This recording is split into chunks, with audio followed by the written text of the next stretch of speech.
Welcome to the Leadership Conversations podcast. I'm your host, Jono White. I'm the founder and principal consultant of Clarity.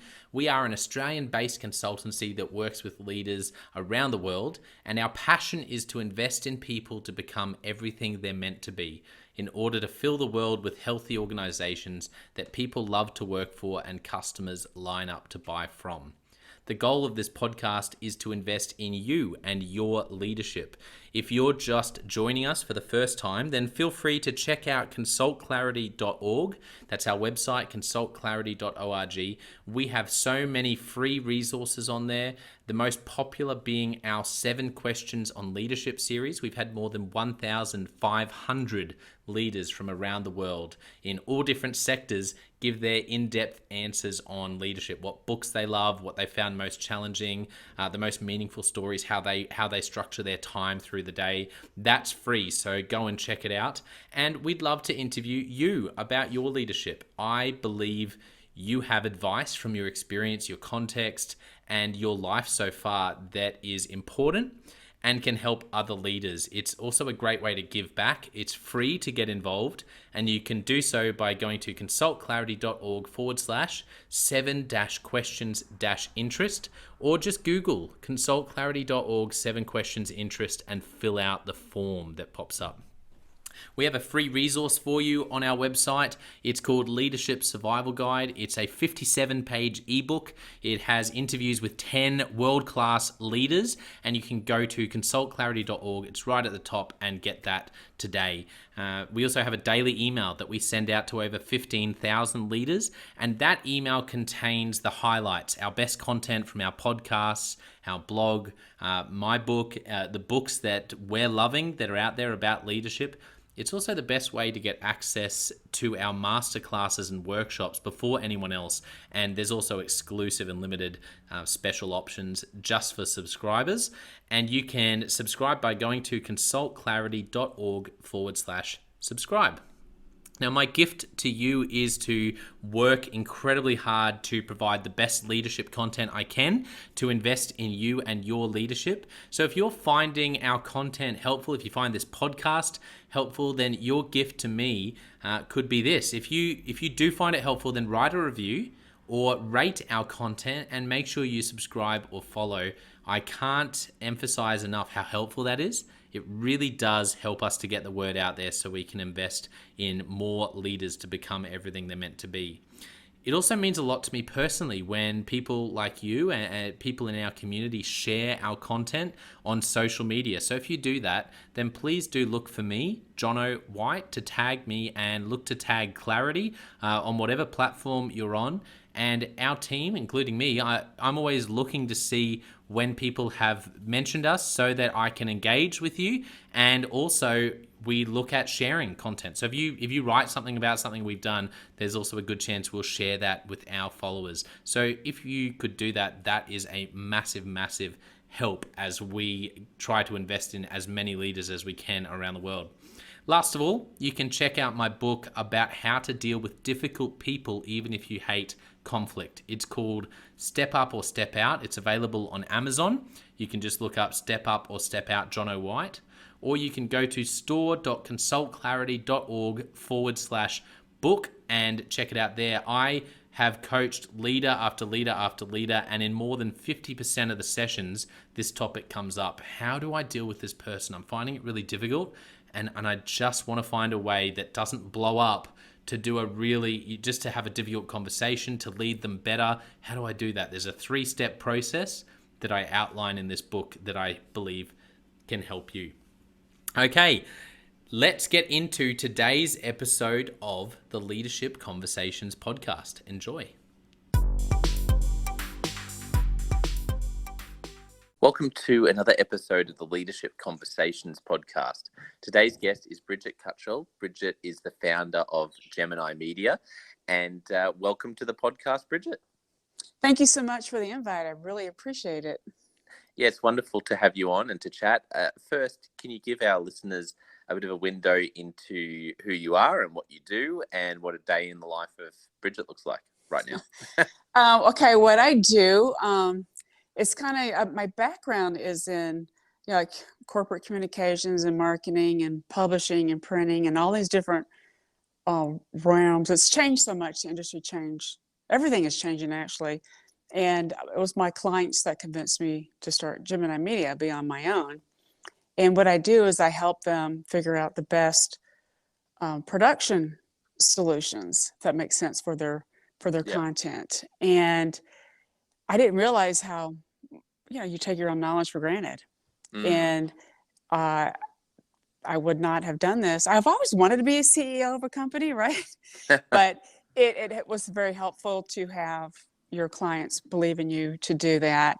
And I'm also I've always looked at what the client needs, not just what I want to push. You know what I'm saying? I think that's why salespeople have come across. My background is in business development and sales, but in the industry of publishing and book printing and it's just crazy. It was very male dominated, but I loved books, and I also figured out I'm extremely detailed, which is helpful with projects.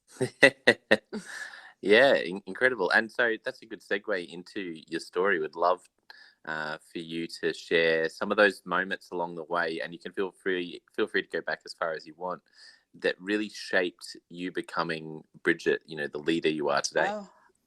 Well, I guess I've always had this fascination with books for some reason, physical books. Thankful I didn't have the internet back then, right? My brain might be different, or you just don't know. But to me, books, you learn so much from books. And I was always told I was a good writer in school, but then I'm from that generation where you you're good in math, go do finance, that kind of stuff. Yeah. And I'm like, yeah, but I don't care, right? That's kind of how it was.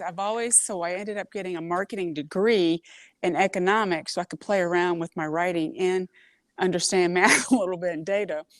And that's kind of, I got into publishing by accident. I worked for a printer I'm not a printer, I apologize, a publisher that had their own printing equipment, because back in the day, that's what happened.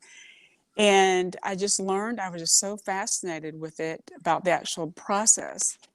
And one of my managers, I shouldn't call him a man, he was like a vice president. I wanted to go into sales and go to New York and all that. And they told me I was too nice and I would be successful. And I'm like, what's wrong with being nice? Right? Yeah. And so then I found another job and I gave my 2 weeks notice. And the other company, the manager there, he knew I had the potential. So that's what I needed, someone to believe in me. And so I knew to continue what my passion was books somehow, you know what I'm saying? Not the writing, but it was just always fascinating to me. And I had that support in a very male dominated industry. I think a lot of industries are changing now, but back then it was a big deal to be doing what I was doing, being female. And then I got into the manufacturing aspect, but I was in marketing, product management and all that. Yes. And I learned, they tried me in different roles, that I was really good in the face-to-face client situations. And that was just my skill set. And again, the clients, they just trusted me. And that's really what it is. Your listening skills, that's what I was good at, and not just, like I said, pushing. And that's one of the reasons I became also an independent contractor, probably about, maybe 18 years ago, right? Which was like, holy cow, people thought I was crazy.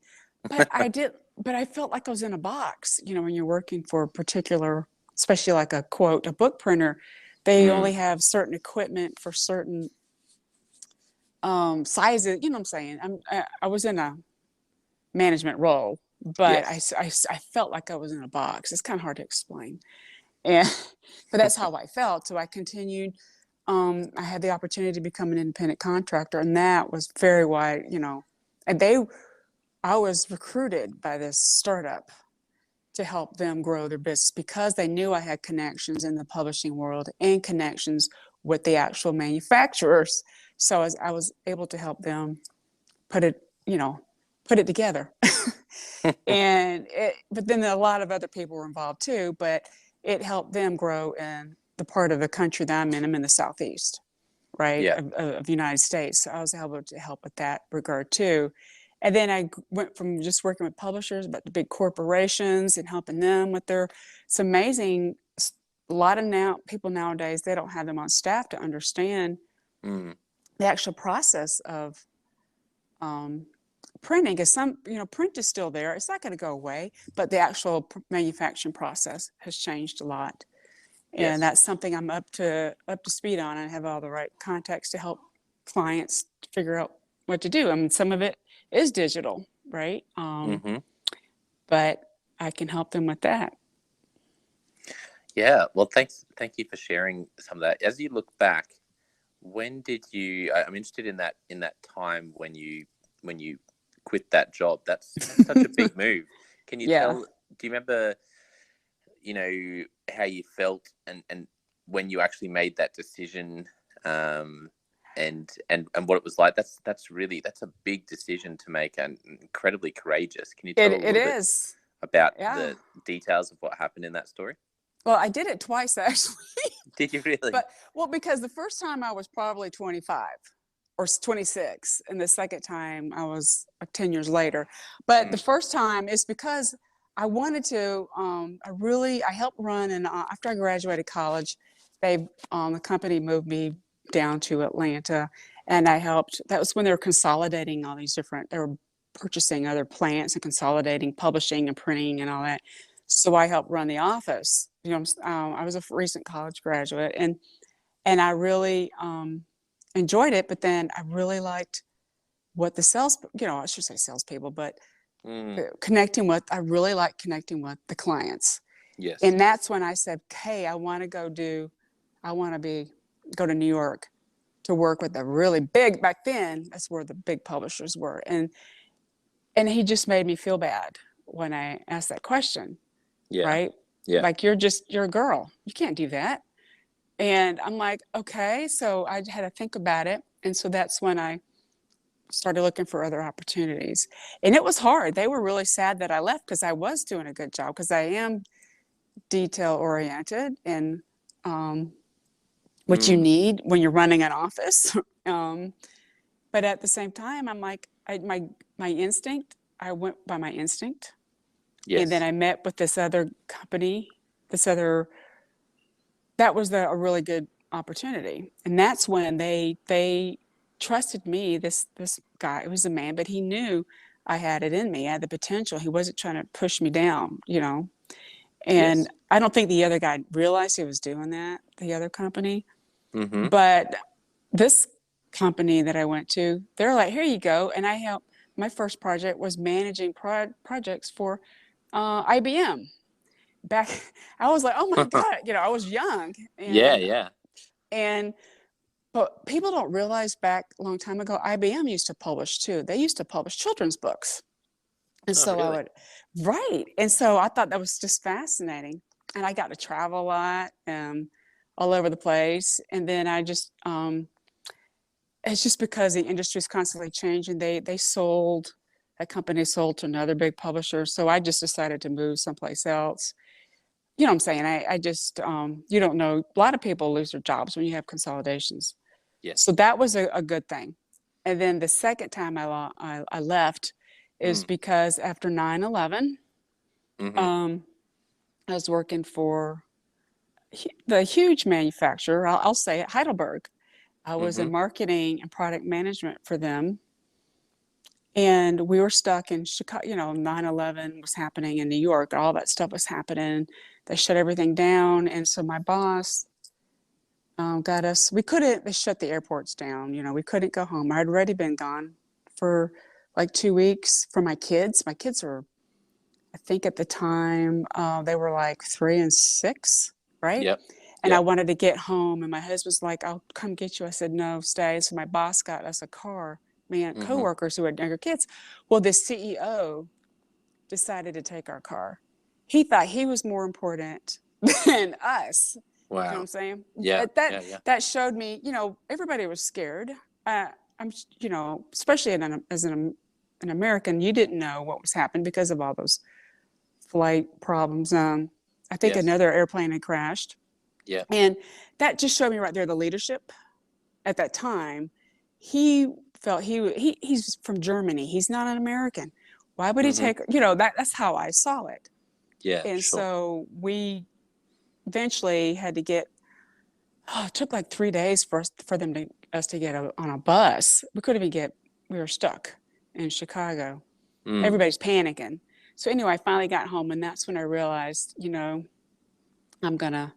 I gave my notice. Wow. I know, but I just had to stand up. I said, I just was standing up for other women too, being an example. Does that make sense? Yeah, it does. And I'm like, wait a minute, my kids need me. Sorry. Yeah, so what advice would you give? I know I love hearing stories like this because you're talking about a time when like doing that now would be courageous and challenging, but when doing that then was like, insane. Yeah.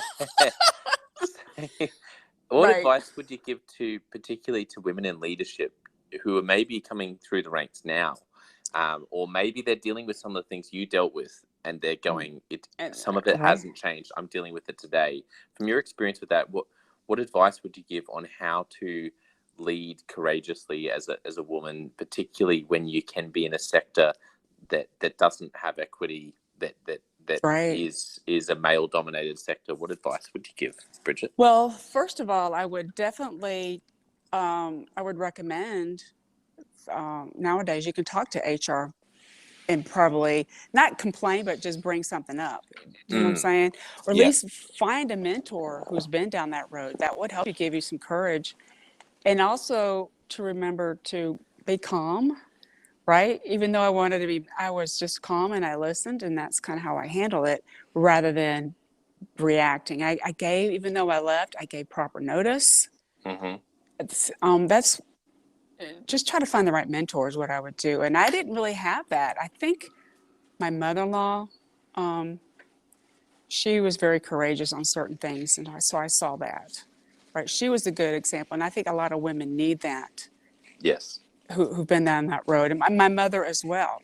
She was a really good role model too. Just because she's from a different area, she's French, she came to the United States and raised me in the South. That was hard for her. But she's always remained calm and tried to be and not react. That was my best advice, is to listen and not, because you don't want to, I also believe in not burning bridges, right? Yes. Yeah. And that's why I left on good terms, but I had the courage to say something. And, but they were like shocked. But I said, my family is more important. That's what I would say, because it's true. And I think it's gotten better. And I was very fortunate. That's another thing I said. I'm very good. I didn't realize how much a rebel I was. I also remember saying, we've got email now.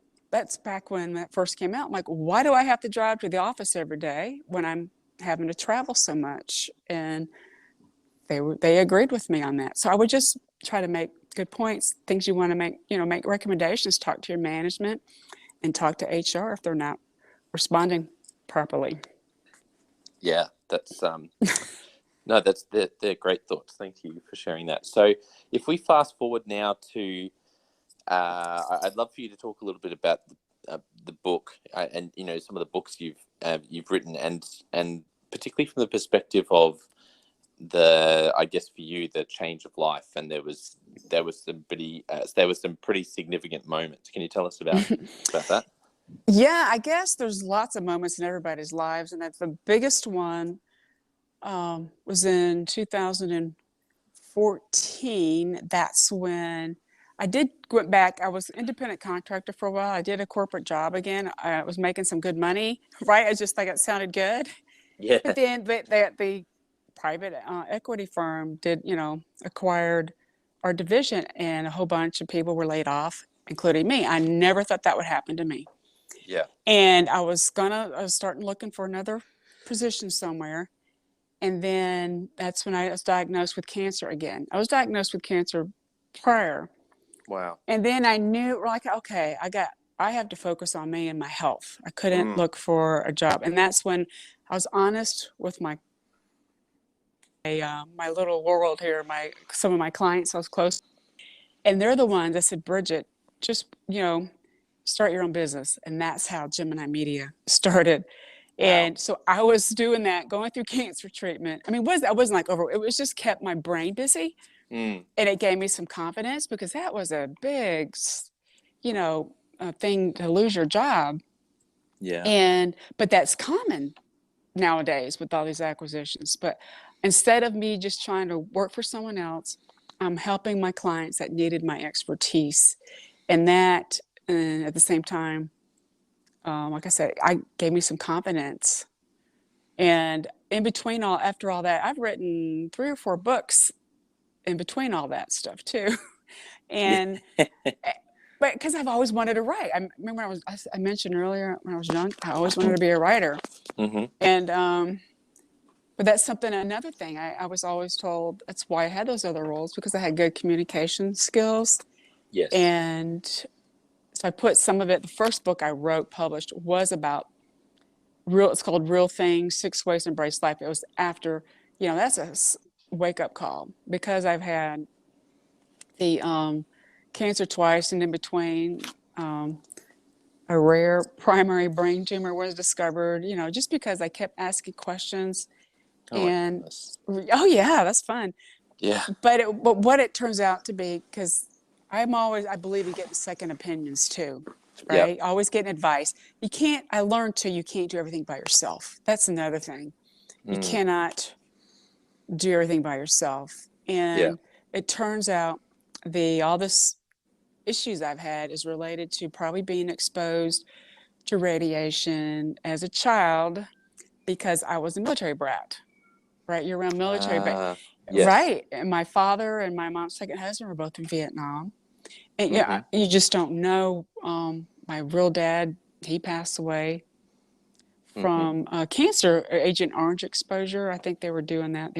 I don't know if it was just the U.S. that was involved with that, right? And so that affected a lot of families, not just, but so whatever. I don't know how I was exposed to radiation.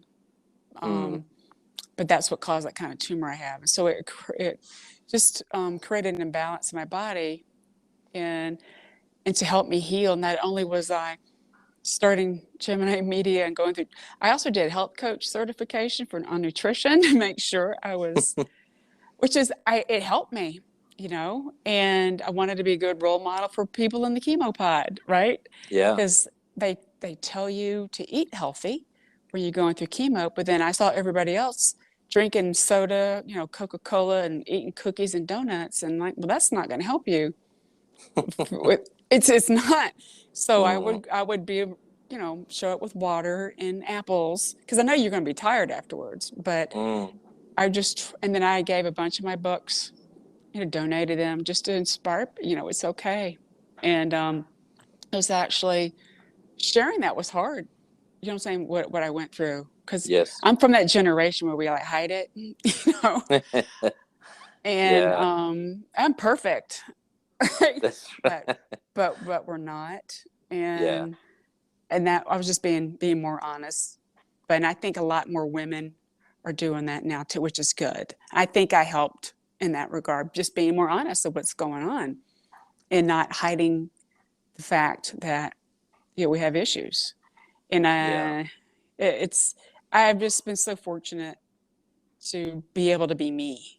And I'm able, now I have my own company, right? And it was just I had to do some weird things, bumps in the road, but that was just like, no more, right? I've had enough of that, being around that crazy culture. Yeah, absolutely. What did you learn from going through everything you've been through with health? What did you learn about resilience that you think has helped you as a leader? Well, I think what helped me is to also make time. You gotta take care of yourself, right? You can't. I think that's what a lot of parents do and mothers do. We take care of ourselves last, right? Even in leaders too. But you got to be able to be healthy and strong enough to help others. So you got to make time for that. And that's why my instinct said to do the health coach certification. I wasn't going to be a health coach. I wanted to know, this explains a lot why I was always craving vegetables because my body needed it. Yeah. You know, if that makes sense. So Yeah. that's just listen to I said people ignore your instinct, and I believe you should listen to it, but don't just react to it. You got to, think it through, have a little plan and get some help. And to me, a leader is a good, a leader inspires and motivates other people. And Yes. people, and I still run a lot, by the way. I was a big runner. And people think that, whatever, I won't tell you how old I am, but I'm in my late 50s, but I still run a lot because it helps me. I think exercise is critical too. Moving, you don't have to run, but I'm saying you got to move. Yeah. Even if it's just walking around the block. I think that's what leaders need to, good leaders don't focus on showing that they're perfect. They're showing that we're not perfect, and we have some flaws, and ask for help, but then show them and be honest what changes they made. And good example, rather than telling people what to do, it'll help people realize what they need to change. If that makes sense. Yeah, it does. So wonderful to hear your story. Let's jump into Leadership Express now. I've got a bunch of questions for you. Okay. Ready? Yes. Okay. What's a book that you have gifted to other people? One of them, there's a couple. One of them is called This Is Marketing by Seth Godin. I don't know if you're familiar with him. Yes. Yeah. He's one of my favorites. And he's a good leader, if you ask me. He's a good example. And that's kind of why I do that. And the other book I like to give out is a fiction book called The Book Thief. It's a historical fiction. Yeah. And I absolutely love that when they made it into a movie. And I just makes people that again, the main character was being himself. You know what I'm saying? Being true to himself. Yeah, absolutely. Great recommendations. Any great podcasts you're listening to, or other sources right now that you're reading, watching, or listening to?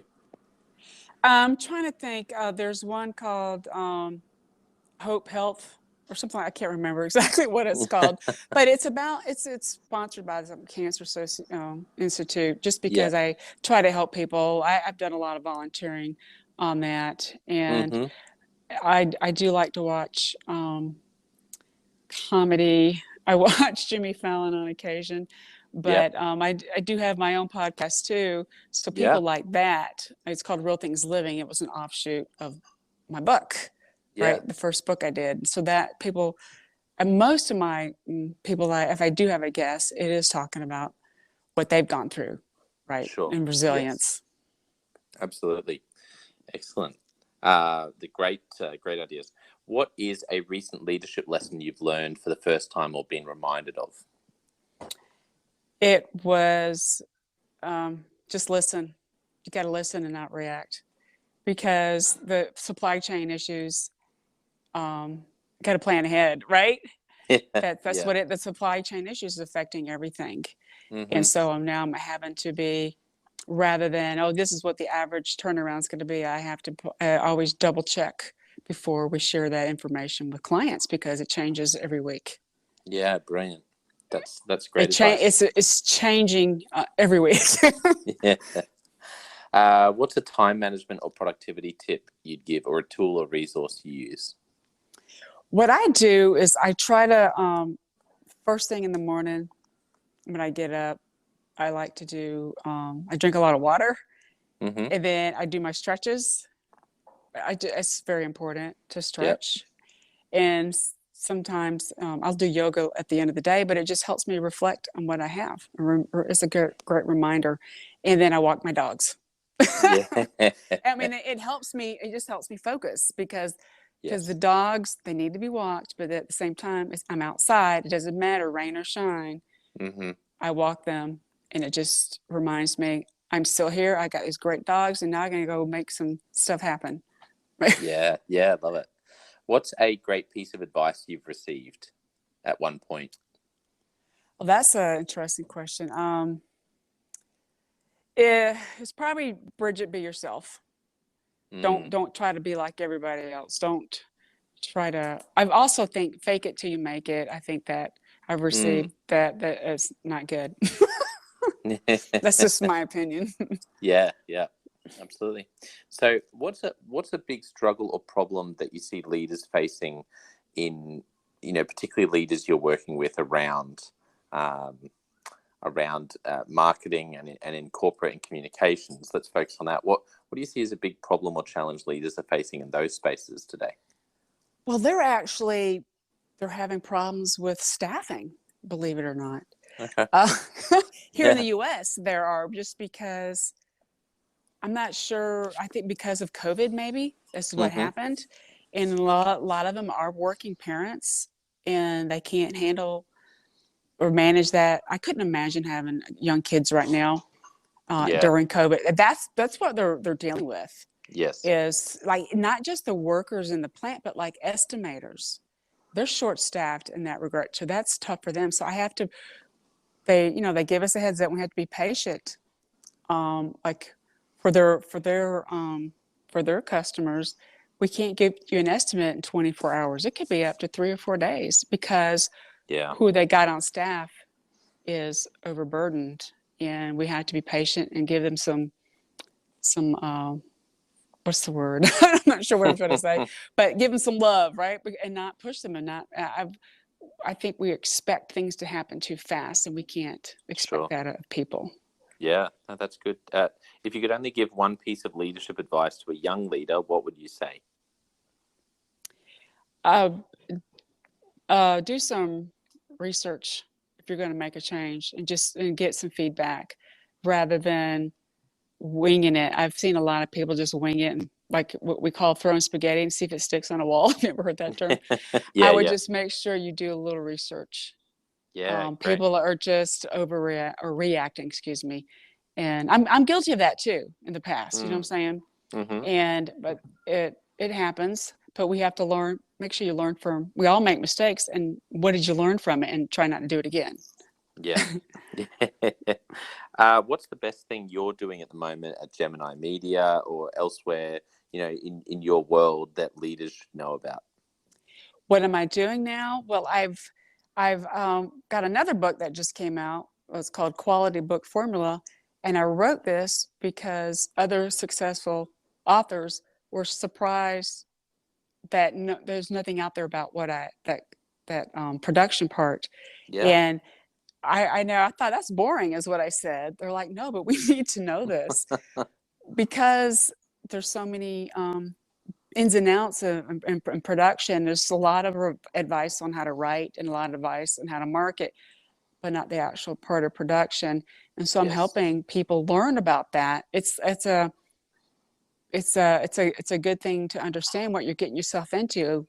And if you're going to write a book, you need to understand what it's going to. A lot of people, you got to create a budget. People think they want to have a cheap price on their book so more people will buy it, but that's not going to be helpful. So that's why you got to understand the whole timeline and the process. And that's why I wrote this. And so a lot of entrepreneurs are writing books now, and experts, because it's so much easier to self-publish now.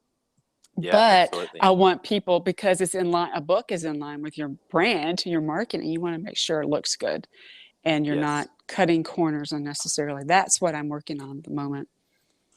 Yeah, excellent. And so for those listening who have really enjoyed your stories and what you do and might be interested in getting to know you or getting in contact with you around your books or anything like that, where can people find you online, Brigitte?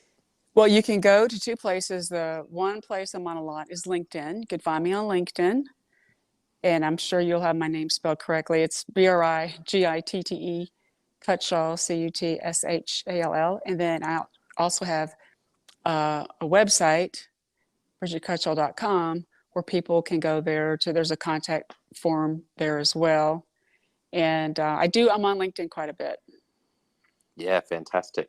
Well, I want to thank our listeners for tuning in. I know they would have learnt a lot from the conversation today. And don't forget, for those listening, we also have the John O'White Leadership Podcast and the Leadership Question of the Day podcast, where I ask you a different question every day. So check those out. But I really want to finish today by saying a massive thank you to Brigitte for sharing so vulnerably around not just leadership but life, which is, they're really one and the same, aren't they? They're Yes. so intertwined.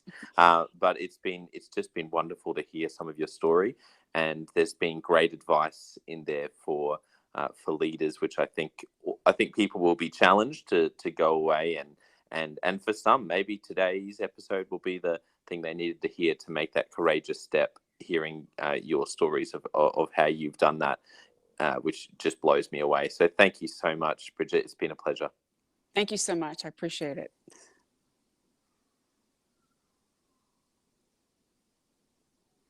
Awesome. Just leaving a pause That's there good. for the team to. That's good. How did you find that, Brigitte? It was really good. I also, as you were saying, the talking at the end, people used to my mother made fun of me that I was stubborn. Maybe that's why I needed for my leadership skills. I know, it's Leaders funny, are stubborn. Leaders are stubborn. We all need to be a bit more stubborn. Exactly. No. I didn't want to say that. I was being funny. Yeah. So one thing I thought I'd ask, now the team will get this produced and publish it in the next couple of weeks, and we'll send you a link. We'll have an episode page on our website that has a link to Apple and Spotify, all from the one place, so that you can share that on LinkedIn or wherever, and then people can go and listen wherever they prefer. So we'll share that with you. Is there anyone in your world, particularly any CEOs or any leaders, could be someone you've worked with, it could just be family or friends, who you think would be a great guest to come on and chat about leadership? Yeah, I can email that to you or message you on LinkedIn. I think that's how you reached out to me. Yeah. I want to make sure they're open to that. You know what I'm saying? Yeah. And 100%. You feel free to have a chat with them, and then if they're interested, then drop me a line. That would be that's perfect, great. Bridget. So what part of Australia are you from? I'm just curious. Yeah, so I'm in Brisbane. Okay. Yeah, up near the Gold Coast, Sunshine Coast, up in Queensland. Yeah, beautiful part of the world. That's so cool. I've been to a lot of countries, but I've never been to Australia. Isn't that weird? You gotta make a plan. Gotta make a plan. So beautiful. I need to. Yeah. Exactly. Particularly today, actually, it's one of the. It's just a cracking day with beautiful blue sky and not too hot. Wow. It's beautiful looking outside. One other thing I thought I'd ask, and no pressure on this, I'll flick you an email with more details, but I have a book on dealing with difficult people, and it's sold about 5,000 copies, and I've just recently set up something so that if someone like you, where you are active on LinkedIn and you have different networks you're involved in, what I've been doing for people is creating a link for them that's connected to their PayPal. And basically, if you share that with anyone, you can read the book, etc. first and see if you actually like it. But you then would get $10 for every book sold. Okay, cool. Yeah, that's fine. I share book links a lot. It's all good. I just realized it would be, I figured if someone like you who I've built rapport with, I was like, I wonder if I can make this so that they actually get something out of it, because then it's if I'm in your shoes, it's actually like if people in your network are interested in it and they're really enjoying it, then there's actually, you get something out of it too. So I'll send an email with some of the details around that, and then that might just be another way we can sort of partner together. And but definitely let's I'll share we'll share the link with you as well to the episode, and keep in touch. That was so all right, fun. and I'll ask my friend if they're interested, and they probably will be. I think one of them wants to be on a lot of podcasts. Oh, and great, he was his background. He's was an attorney in finance, and he said he couldn't take it anymore, and he's now he just left and started his own business and does investing in real estate, which is interesting. Interesting. Yeah, I'd love to have him on. So feel free to suss it out with him, and if he's interested, then I'm sure he will be. I'm sure he will be. I just want to double check with him first. Good idea. Okay. Well, lovely to connect. Thanks. Thank you so much. Thanks again, and keep in touch. All right, and have a great rest of your day. Thanks, Brigitte. You too. All right. Bye-bye.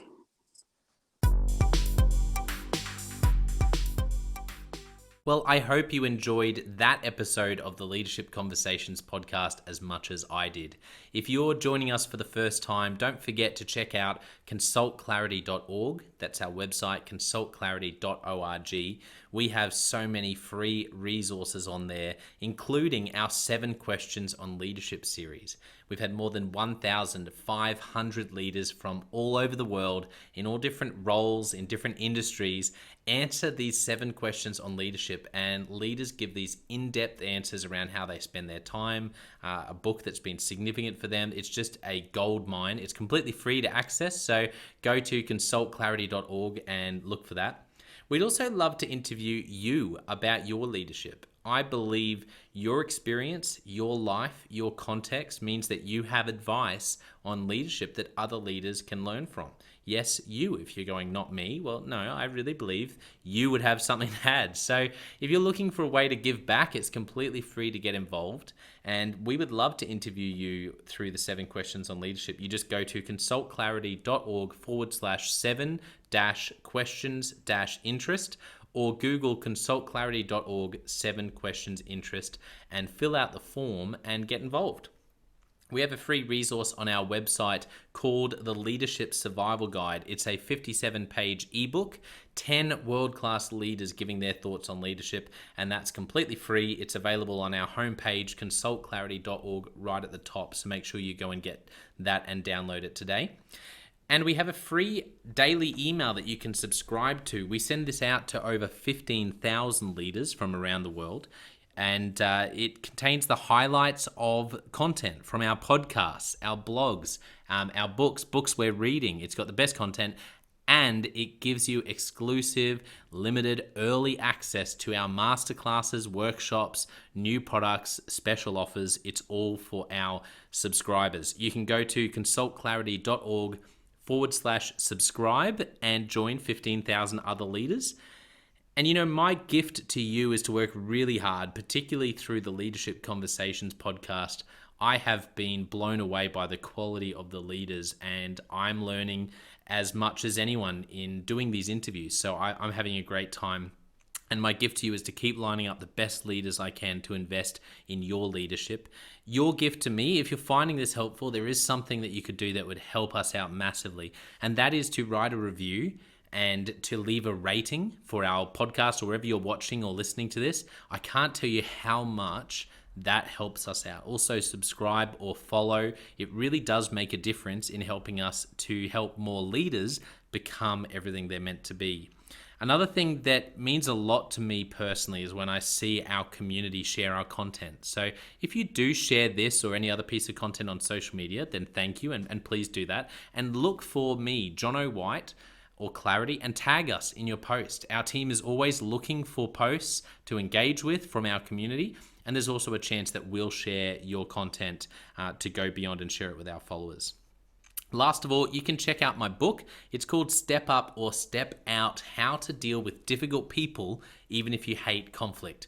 I wrote this book because 50% of the coaching sessions I have with leaders, this topic comes up again and again and again.